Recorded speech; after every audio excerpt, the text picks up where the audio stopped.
What up, what up, what up, everybody? We're back with some DM thoughts on a Thursday. And I am the Stone DM. We officially made the name change, I guess. But no, we're here on Thursday after a nice Wednesday session.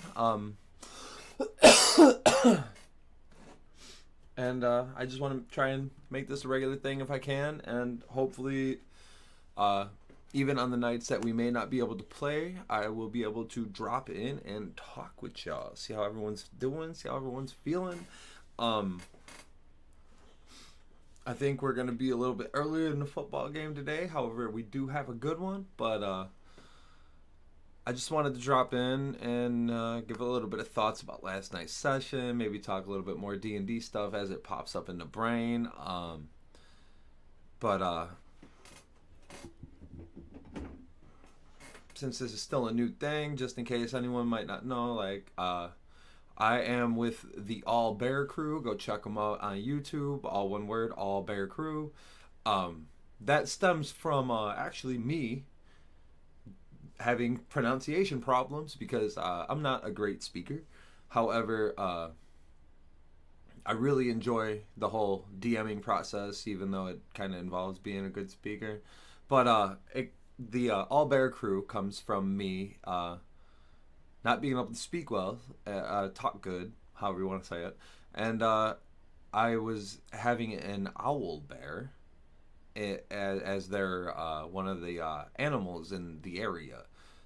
It was Cragmaw Castle, because the owl bear that is trapped in one of the rooms. And yeah, so I told them that there's an owl bear. One of them thought it was an all bear, and I was like, well, that's a pretty fun name. We should call ourselves the All Bear Crew, because we had intended on putting the stuff out, and now we are. But we're doing a full-fledged homebrew world in the world that we came up with together. I am doing a lot of the designing of it. They help me with the character stuff, and then things that they do kind of shape the world. It's our first time doing a homebrew, full-fledged, but also we're still not, even 2 years into this whole fun hobby. We all really enjoy it, and it's a super great time. So the work is a lot of fun, but it's just a lot of differences from doing modules to homebrew. But I'm really glad that we took this route, and I'm having a ton of fun coming up with scenarios and stuff like that. Of course, people yell at you from a distance when you tell them that you definitely have to go film another video. It's always a thing. It's super fun. No big deal.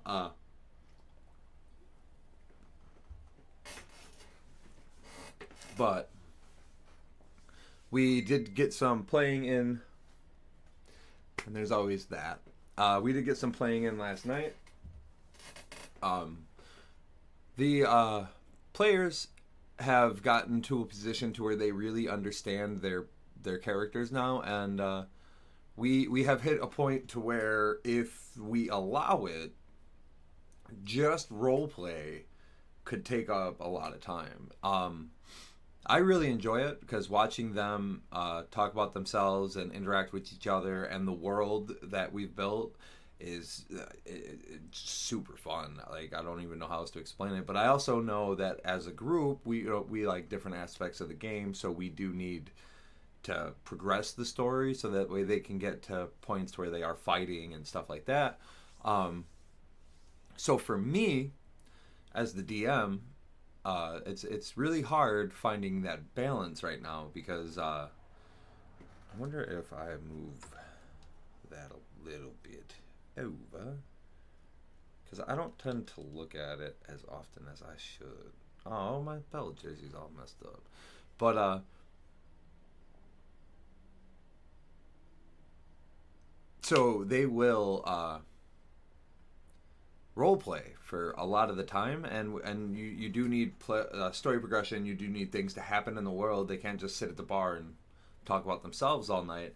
However, I mean, you also have to allow for that to happen, and I like to take what they say and ingrain it into the world and kind of use those things to use their player in the world a little bit more and kind of interact with them a little bit better that way. I'm not really great at it yet, but I have come up with a lot of different cool side quests that they can come up with just based on some of the things that they've done already. And then like their characters' backgrounds and stuff like that have given me different directions to kind of push them in. So that way there are accumulating events for future purposes and things that aren't like immediately drastic. So that way they can just, kind of traverse the world in a not so immediate, hasty, and a not so hasty fashion. And kind of like, it allows me to keep them in small areas so that way the growth of the world, because like I have a lot of places that do exist, but they're not like ready or finished, because I don't want, again, like I said in the last video, I didn't want to build and have everything all fleshed out. And then that way, when it came time to play, I got egotistical or just so attached to what is built that the players doing their thing would not be what I had imagined. So it would change it, and I'm not sure that I would get that way, but I also don't want to tempt it. You know what I'm saying? So, I'm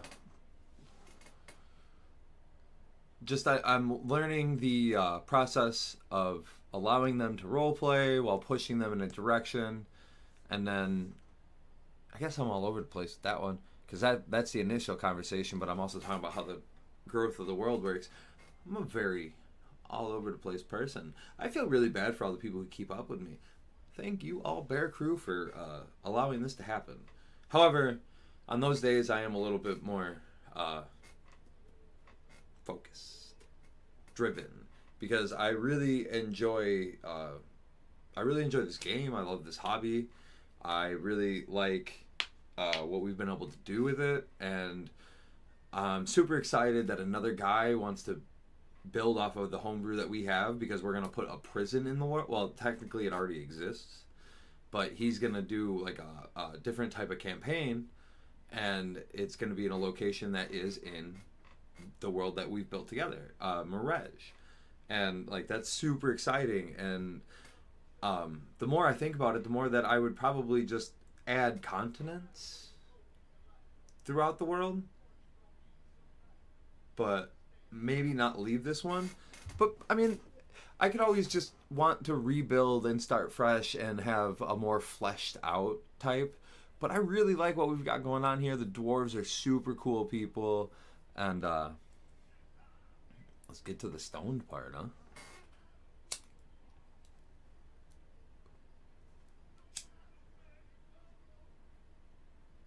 It's a cone, but I still messed it up. I put a little hole in it.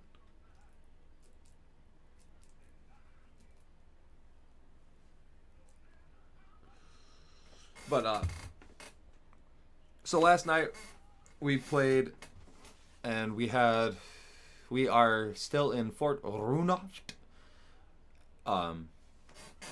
There is this being the first town and like the first time for them adventuring the world. There are a lot of clues. There's a lot of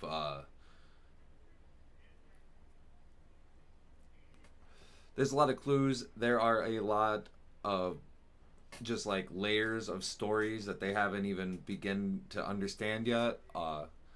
But they do have a directive in Mirage. And it's a lot of fun. that the players themselves want to pick up the breadcrumbs that have been left, and they want to experience the story. That really helps. Like, because if they like, they literally have the freedom to choose to go wherever they want. I have not railroaded them like that. I have pointed them at the tracks, and they seem to enjoy it. They will deviate and do their separate things, but they'll always come back toward the track, and that's really helpful for me, and it really allows me to understand what I need for the next couple sessions and the directions that we're going to go. I think that's really important too, to have that kind of dynamic at your table, because if the players just wanted to be chaotic, however fun that would be, it would be it would be it would be very difficult to keep a type of direction and keep a type of uh, like a worldly entity going, because the more that they would run off and do their own thing, these other things would still have to be happening. You know what I'm saying?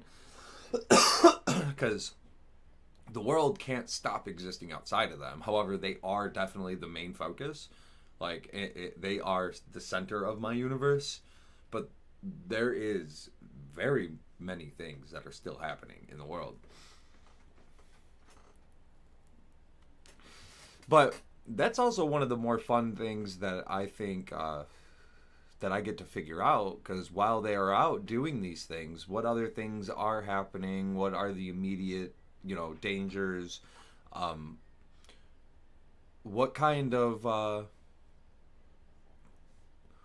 what kind of worldly events would happen? Just what might they run into? What might happen to places that they're from, that they've been, that they care about? How how do I get them to start caring about these people? Like, that's another thing, because like last night we did a lot of role play, and I kind of intruded in the group one of the shopkeepers. He's kind of just like this nice old dude, but like they were kind of at the table or like at the counter, kind of like game planning, and he was like, "Okay, well, if you're in on it, I'm in on it," and they had fun with it. I hope that's like not me putting myself in the game kind of thing, because that's not like what I'm trying to do. We play this game for fun. We like to laugh, so if I can see a moment to throw in a little bit of comedy, especially if it's something that we've already had going, I might take it, and I hope that they do too. But I also hope that they feel like there's enough freedom for them to, if they want to have emotional moments, or if they want to just go chaotic, like that's okay too. Like this is your world, this is your game. You guys have all the freedom in the world. I, being the DM, just have to referee it and figure out how to make sure that it's going to be something that can happen, or find a way for it to be something that can happen. Like I need to work with these guys to let these moments become something. So that's why I really enjoy the role playing aspect, and that's why I steal tidbits of what they say, and I use it against them, but not in a bad way. Well, sometimes in a bad way, but also in a good way. You know what I mean? Like, you got to do both. But I don't really even know enough about it to be sitting here telling people like that's what you got to do. But like that's what I have found is like a good strategy. And I've listened to a lot of people, and honestly, I still listen to games all the time. I listen to different people all the time because I love this game. I have so much to learn, and I want to learn it, and I want to be reliable at a table to be like, hey, this is the understanding that I have of it. And like at our table, we can take the time to look things up and work through things together. But like, I feel like if I ever play at another table that's not so nice or patient, like knowing those things. will be a benefit. But also, if I'm running the table, just be that. You know what I mean? Like, those are the kind of people I want to play with. Uh, and like I feel like that's what helps the game be more fun. So like I don't know all the rules.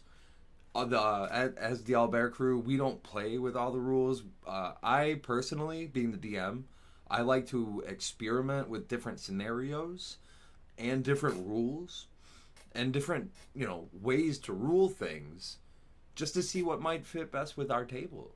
Because there's the rules as written, and then there's all the deviations, and then there's the deviations of the deviations.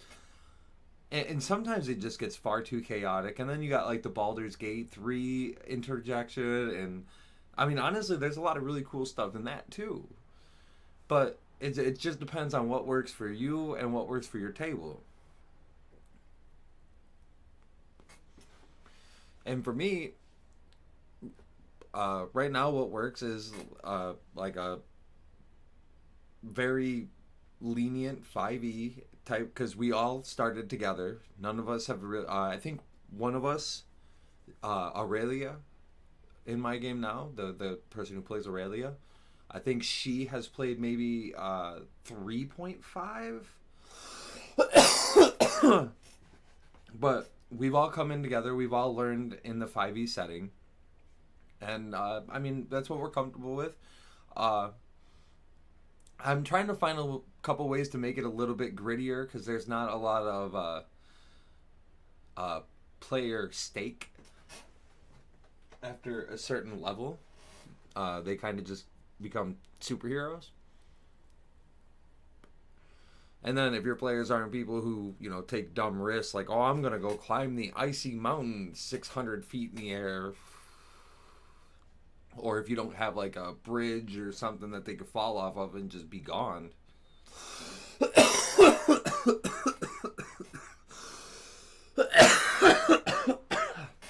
Not a lot of people die. And I understand that's up to me. But also, like, a lot of people don't want to lose players. And then there comes the part to where, like, as the DM, I have built so many stories in the world around these separate individual characters. It's like me letting them die would hurt me. But at the same time, as a player, I want to die. I haven't experienced it yet, and I think it would be heartbreakingly beautiful. However, I know I wouldn't want to put a shit ton of work into something and really fall in love with something and then just have it taken away from me. But like, that's the fun of the game, right?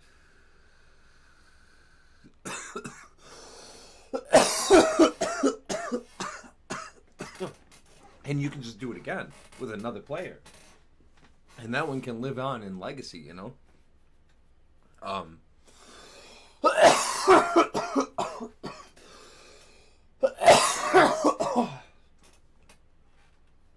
But then you also got the problem where, resurrection and all that stuff is super easy. So, like, if you die, your team can just bring you back probably anyway.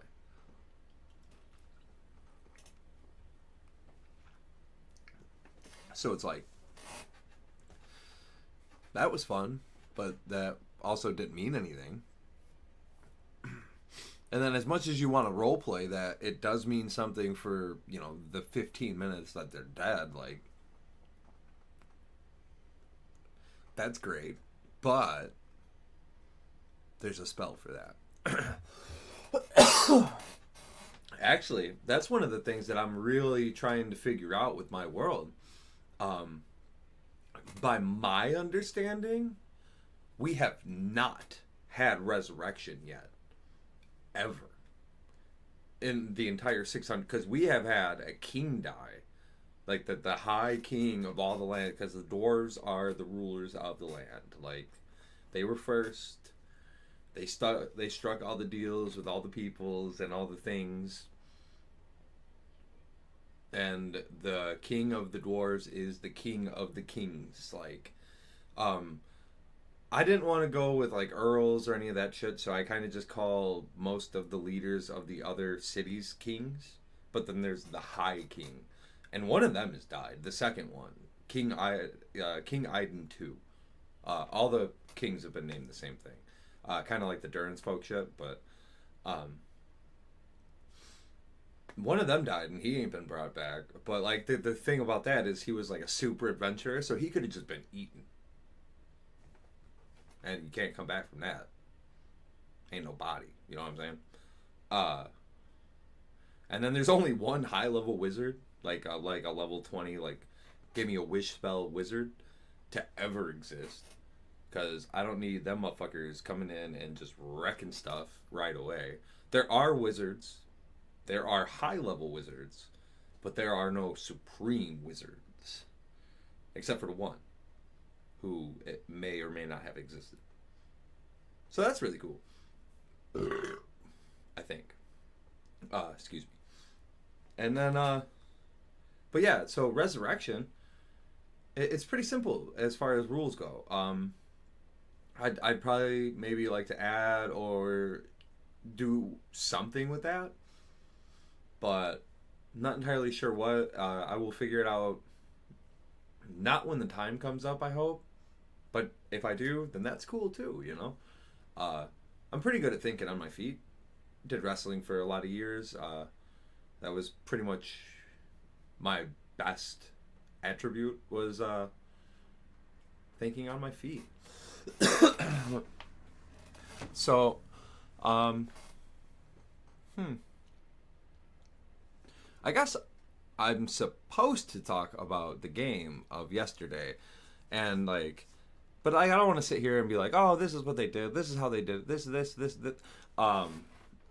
We did get into like we're in like an espionage type thing right now because like they're doing a lot of role play, but they're still trying to learn some secrets of the town, the sheriff of the town. So they were doing like some sneaking around and stuff like that. So I had to put some of my work out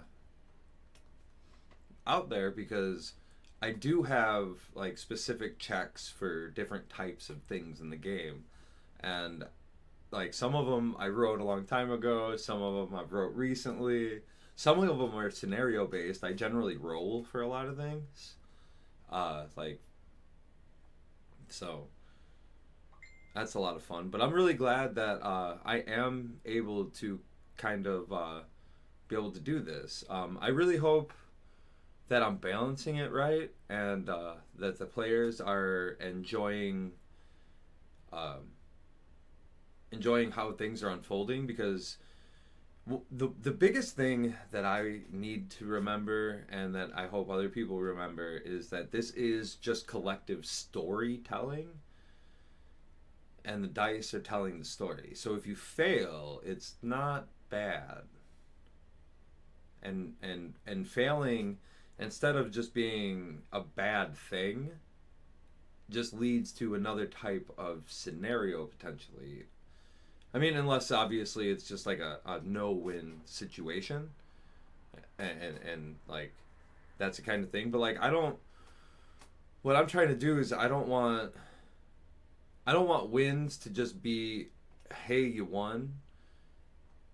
I want them, like, if it's dialogue based, I want it to open up more dialogue, and if it's a lose, I want it to close dialogue. Like, instead of just being like, you failed the check, draw your sword. But like, I mean, that's gonna come up too, because like some people just have that personality, and you have to put all different types of people in the world. Some people are going to be real easygoing. Some people are going to be extremely hostile.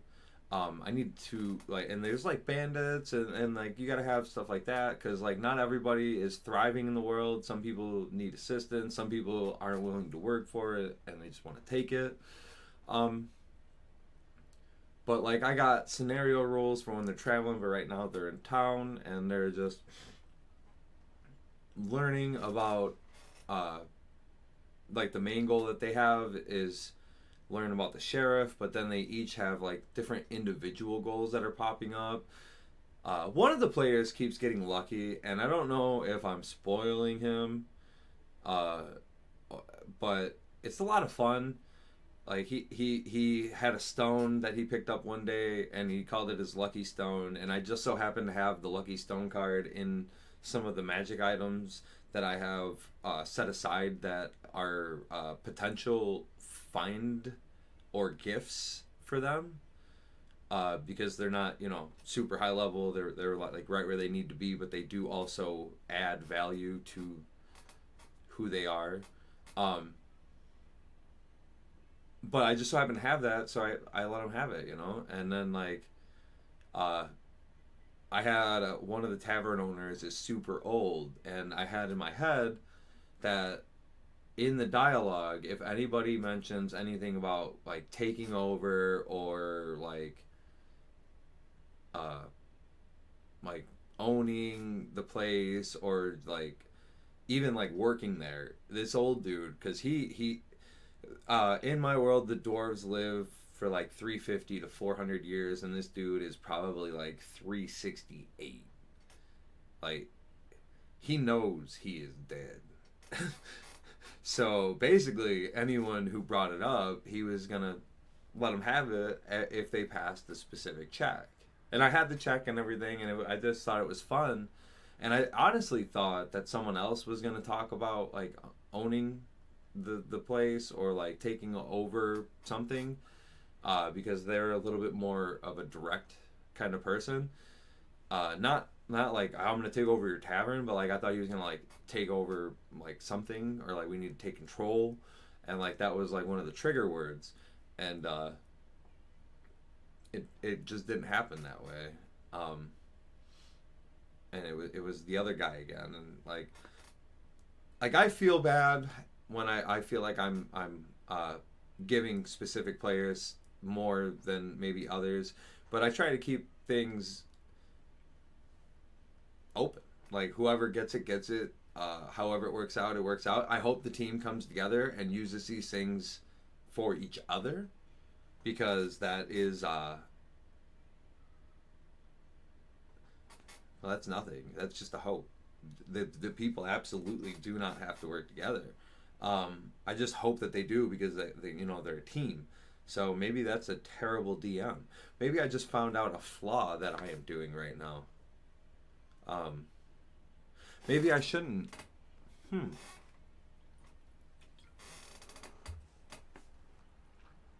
Well, no, obviously I shouldn't expect them to work together, and maybe that's not what I do. Huh. Um, I mean, I do hope that they will, but do I give them scenarios in the expectation that they will? Maybe I do. Maybe I don't. I don't know. I'm gonna have to think about that one and check some of my writing and see what happens. Um, but I mean, everyone seems to be like they're having fun, and I mean, they all say they are. They're pretty honest people. I really enjoy them. Please go check out the All Bear Crew. We have been playing for quite some time. We got the Curse of Strahd, we got the Wild Beyond the Witchlight, and now we got this one all on the page. Um, we just did session 10 of our homebrew world, which is all our story, and that's really exciting. Um, I wasn't sure how long we were going to play in this one, but there are so many things that they have opened up, and there's a lot more ideas that I have for potential quests and like just fun things for them to find. Like we could probably get like another 20 sessions, if not more, just out of what they have now. I do know that the other guy is going to want to run his game. I'm not sure when, but we will still keep the Stone DM going when I'm not DMing and but when I'm also being a player, and I'll just talk about that. I don't think I'll try and change the channel name or anything like that. I think I like what we got here, but yeah, we have a lot of really fun things in this world. Um, there are not a lot of different peoples yet, but we're kind of working on that. And when the other guy runs his game, depending on what people pick, we're gonna have to add some some people to the land, and maybe depending on what timeline he picks, we might have to add a couple cities and stuff, or some of the towns maybe have grown into cities, because that's potentially just what's been happening, and where we're at now with the 600 years, they they have only a few cities and a few roads, like the desert. Don't fuck with the desert, it's too dangerous. And then you got like the super mountain range that nobody goes into. You can't get into the super deep mountain range, you know what I'm saying? But so we could potentially be opening up a lot of different areas for that, and maybe even adding some ruins and stuff like that, depending on when we come into the world.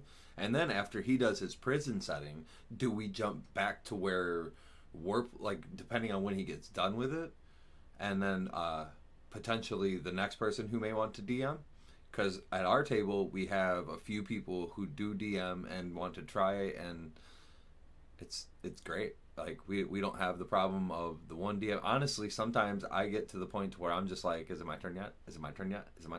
And it's probably really annoying, and I get that. I'm generally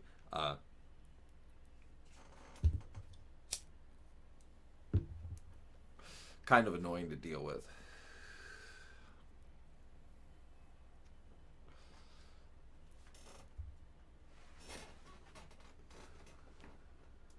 And then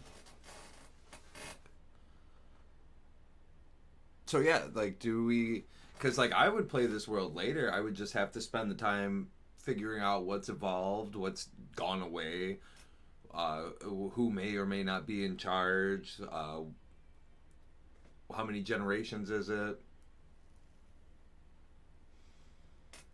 like one of the things that I added that I think is pretty cool is they have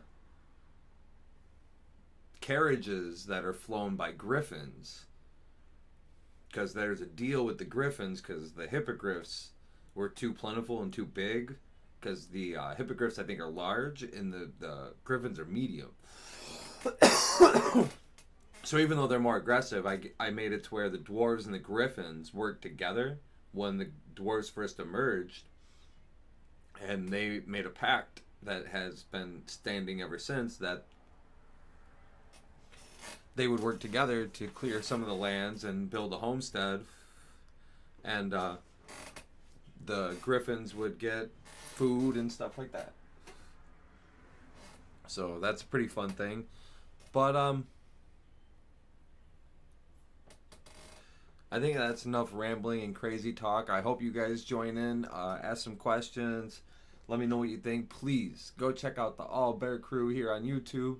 And then two of our players are doing a game for Silent Hill 2. It's called Duo Die. DUODIE. Go check them out. And whatever you all do, don't forget to smile.